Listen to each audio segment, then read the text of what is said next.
गया है, बल्कि निगरानी, अभिव्यक्ति की आजादी और लोकतांत्रिक विरोध की बहस में बदलता जा रहा है। इधर जंतर मंतर पर सोनम वांगचुक की तबीयत लगातार, जो कि अनिश्चितकालीन भूख हड़ताल चिंता का विषय बन गई, छठा दिन है, उनकी सेहत को लेकर लगातार अपडेट सामने आ रहे हैं और फिर भी आंदोलन जारी है, फिर भी डटे हुए हैं। तो आखिर जंतर मंतर पर ऐसा क्या हो रहा है जिसकी चर्चा पूरे देश में होने लगी है?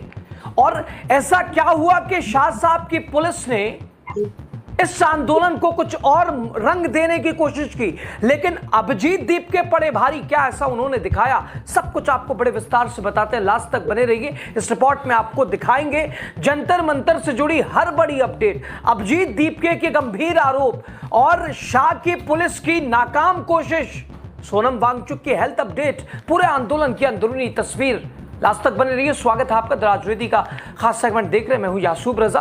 पहले तो दोस्तों जंतर मंतर पर यह पुलिस का पहरा देखिए आप। जैसे आज अपनी बात रखना, आजादी के साथ अपने हक हुकूक का जिक्र करना, अभिव्यक्ति किया, इस पर सवाल है। देखिए कैसे गुंडागर्दी पे शाह साहब की पुलिस उतर आई है। गुंडागर्दी ही करनी है तो वर्दी निकाल दो, क्यों वर्दी ही बदनाम कर रहे हो? आरोप है दिल्ली पुलिस ने प्रदर्शन स्थल पर छात्र के साथ मारपीट की। देखिए आप।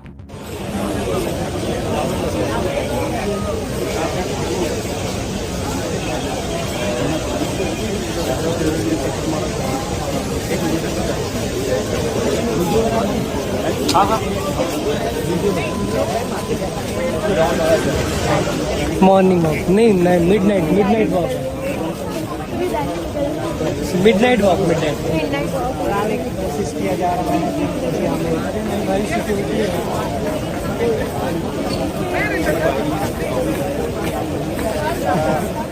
दोस्तों एक और वीडियो देखिए आप, दिल्ली के जंतर मंतर पर, जहां देश में आप माहौल देखिए और दूसरी तरफ हिंदू, मुस्लिम, सिख आपस में एक दूसरे को खाना खिलाते हुए, यानी असली मोहब्बत की दुकान की मिसाल इससे बड़ी कोई और हो नहीं सकती है। जो कि ये तस्वीर फिलहाल गायब हो गई है। 2014 के पहले भारत ऐसा ही था, लेकिन अफसोस आज माहौल कैसा बना दिया गया, आप खुद देखिए, समझिए, बताइए।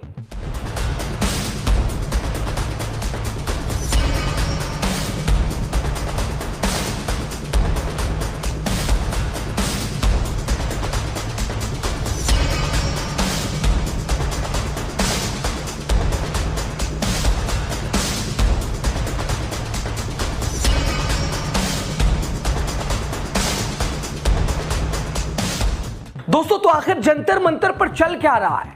यह अनशन अब एक ऐसे मोड़ पे पहुंच चुका है जहां हर गुजरता दिन खतरे की घंटी बनता जा रहा है। और सरकार की जिम्मेदारी क्या है, या इसे बड़बोलापन कहे या गैर जिम्मेदारी कहे, या फर्क ही ना पड़े? क्या सोनम वांगचुक की बिगड़ती सेहत अब इस पूरे आंदोलन का सबसे बड़ा मुद्दा बन गई है?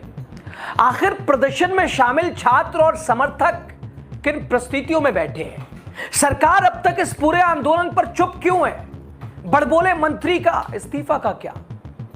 लगातार आप देखिए पारदर्शिता पर सवाल, लगातार अनियमितताएं, एक के बाद एक, पेपर लीक, बावजूद उसके, और दूसरी तरफ आंदोलन से जुड़े लोग दावा कर रहे हैं सरकार प्रदर्शन को कमजोर करने, उसे दिखाने की कोशिश कर रही है।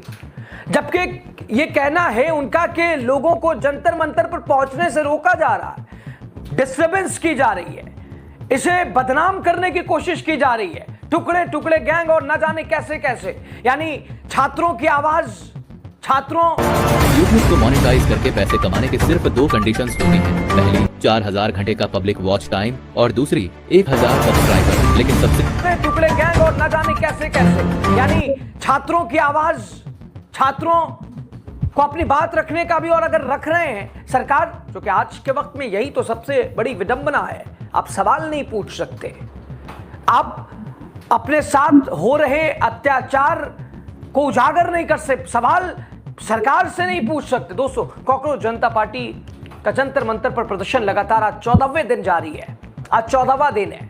इस बीच सीजेपी संस्थापक अभिजीत दीप ने इधर बड़ा आरोप लगा दिया है, जंतर मंतर पर विरोध प्रदर्शन कर रहे लोगों के मोबाइल फोन की निगरानी की जा रही है। बताइए, उन्होंने दावा किया कि उनके व्हाट्सएप कॉल चैट पर नजर रखी जा रही है। नीट परीक्षा में कथित गड़बड़ी को लेकर कॉकरोच जनता पार्टी लगातार विरोध प्रदर्शन कर रही है। आए दिन कोई ना कोई वहां आता है, प्रदर्शन और मजबूत होता है, सरकार पर असर पड़ रहा है। धीमे धीमे स्थिति यह है कि जवाबदेही तो बनती ही है और चर्चाएं भी चल रही हैं कि लगातार चूंकि विस्तार भी होना है मोदी कैबिनेट में और लगातार चूंकि हथौड़ा गरम पे ही मारना और फिलहाल स्थिति वैसी। इस प्रदर्शन को दोस्तों सागरिका घोष से लेकर योगेंद्र यादव समेत कई सियासी दिग्गजों ने भी सपोर्ट कर दिया है। जंतर मंतर पर प्रदर्शन के बीच अभिजीत दीपके ने इधर एक्स पर एक पोस्ट करते हुए आरोप लगाया कि सिस्टम के अंदर मौजूद अज्ञात सूत्रों ने संगठन को जानकारी दी कि उनकी आंतरिक बातचीत को इंटरसेप्ट किया जा रहा है। उन्होंने लिखा कि सिस्टम के अंदर के सूत्रों ने बताया है कि हमारे फोन सर्विलांस पर है और हमारे व्हाट्सएप कॉल और चैट पर निगरानी की जा रही है। इतनी अगर संवेदनशीलता अगर परीक्षा में रखी जाती तो भाई 23 लाख नीट छात्रों के साथ इस तरह का मतलब उन्हें बर्बाद तो नहीं वो होते, अपने आप को देखते, समय नहीं बर्बाद होता। जिस तरह से ये चैट और इन तमाम चीजों पर नजर रखी जा रही है ऐसे ही उधर रखा जाता। अभिजीत दीपके ने कहा कि सूत्रों ने हमें हमारे इंटरनल टीम से बातचीत हुई है, शब्द दर शब्द विवरण बताए हैं। एक अलग पोस्ट में अभिजीत दीपके ने जंतर मंतर पर चल रहे विरोध प्रदर्शन के 13वें दिन की झलकियां भी शेयर की और पोस्ट शेयर करते हुए भारी बारिश के बावजूद प्रदर्शनकारी अपना विरोध जारी रखे हुए हैं। दीपके ने शिक्षा सुधार कार्यकर्ता सोनम वांगचुक की भी एक तस्वीर पोस्ट की है जिनकी अनिश्चितकालीन भूख हड़ताल आज जिसका छठा दिन है, शुक्रवार को तबीयत लगातार। और इस बीच वांगचुक ने भी अपनी सेहत के बारे में जानकारी दी है। उन्होंने बताया कि ब्लड प्रेशर कम होने की वजह से डॉक्टरों ने उन्हें पानी और नमक का सेवन बढ़ाने की सलाह दी है। सोनम वांगचुक ने एक्स पर पोस्ट करते हुए लिखा, कई दिनों तक कुछ ना खाने के बावजूद उनका ब्लड शुगर लेवल 66 था, लेकिन उनकी हालत अभी भी जानलेवा नहीं थी। सोनम वांगचुक ने बताया कि मेरा शुगर लेवल 66 है, जो कम है, लेकिन ऐसा 3 दिन से कुछ ना खाने की वजह से शरीर में कीटोसिस की प्रक्रिया शुरू हो जाती है। शरीर फैट वगैरह का इस्तेमाल करने लगता है। लंबे समय तक उपवास करने पर शरीर मांसपेशियों और अंगों का भी इस्तेमाल कर सकता है, जिससे मौत भी हो सकती है, लेकिन मेरी हालत अभी ऐसी नहीं है। सोनम वांगचुक की तबीयत को लेकर एक ट्वीट दीपके ने भी किया, उसे भी देखियो। दीपके लिखते हैं, वांगचुक की भूख हड़ताल का छठा दिन है और वो कुछ दिन पहले की तुलना में आज कहीं ज्यादा कमजोर और थके हुए लग रहे हैं। दिन ब दिन सेहत उनकी बिगड़ती जा रही है। आज पहली बार उनकी बिगड़ती सेहत की वजह से उनके चेहरे पर साफ दर्द दिखाई दे रहा है। उन्होंने हमसे कहा कि वो ठीक हैं और चिंता की कोई बात नहीं है, लेकिन असलियत कुछ और ही है।